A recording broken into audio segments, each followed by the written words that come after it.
যারা ভেঙেছে অতি সত্বর তাদেরকে গ্রেপ্তার করে জানতে হবে কেন ভাঙলো এবং এর পিছনে কি উদ্দেশ্য।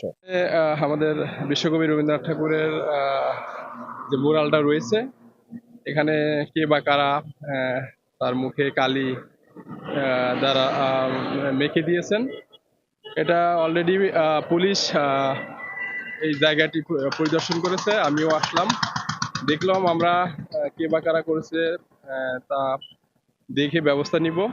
আর এটা পুনরায় রেজিস্ট্রেশন করে আগের অবস্থায় ফিরিয়ে নিব। এখানে আমাদের বিশ্বকবি কবি নবীননাথ ঠাকুরের ছবি ছিল। এখানে দীর্ঘদিন দেখতেছি যে আমাদের এখানে এই ছবিটা কোনো ব্যক্তি হয়তো বা কালার করছে, তা আমরা তখন দেখতে পাই না। দেখতে পারলে হয়তো বাধা সৃষ্টি করতাম, কিন্তু আমরা দেখতে পাই নাই। তো এখন এদের একটা সমাধান করতে হবে, মানে যাতে আবার ছবিটা আবার পরবর্তীতে আপনার এইটা হচ্ছে স্বাভাবিকভাবে ফিরে আসে।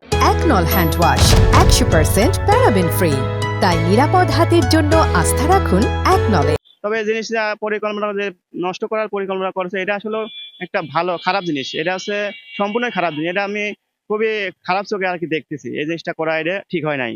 এটা এখন যারাই করেছে এরা খুব অন্যায় করেছে, এবং এখন এই জিনিসটা সংস্কার করার দরকার। বাংলাদেশের 18 কোটি মানুষের মুখে কালি দেওয়া, বাংলা ভাষা ও সাহিত্যের ইতিহাসে, পৃথিবীর সাহিত্য সংস্কৃতির ইতিহাসে বিশ্বকবি রবীন্দ্রনাথ ঠাকুর যেভাবে বাংলা ভাষাকে উচ্চ আসনে অধিষ্ঠিত করিয়েছেন, যেভাবে পরিচয় করে দিয়েছেন, তা তার পূর্বে আর কেউ করেননি। এই বাঙালিদেরকে চিনেনি রবীন্দ্রনাথের কারণে। আর তার ভাস্কর্যে, তার স্ট্যাচুতে যদি এই কালিমা লেপন করে, এটি দুঃখজনক নয়। এটা মানে এর দৃষ্টান্তমূলক শাস্তি দাবি করছি। যারা ভেঙেছে অতি সত্বর তাদেরকে গ্রেপ্তার করে জানতে হবে কেন ভাঙলো এবং এর পিছনে কি উদ্দেশ্য।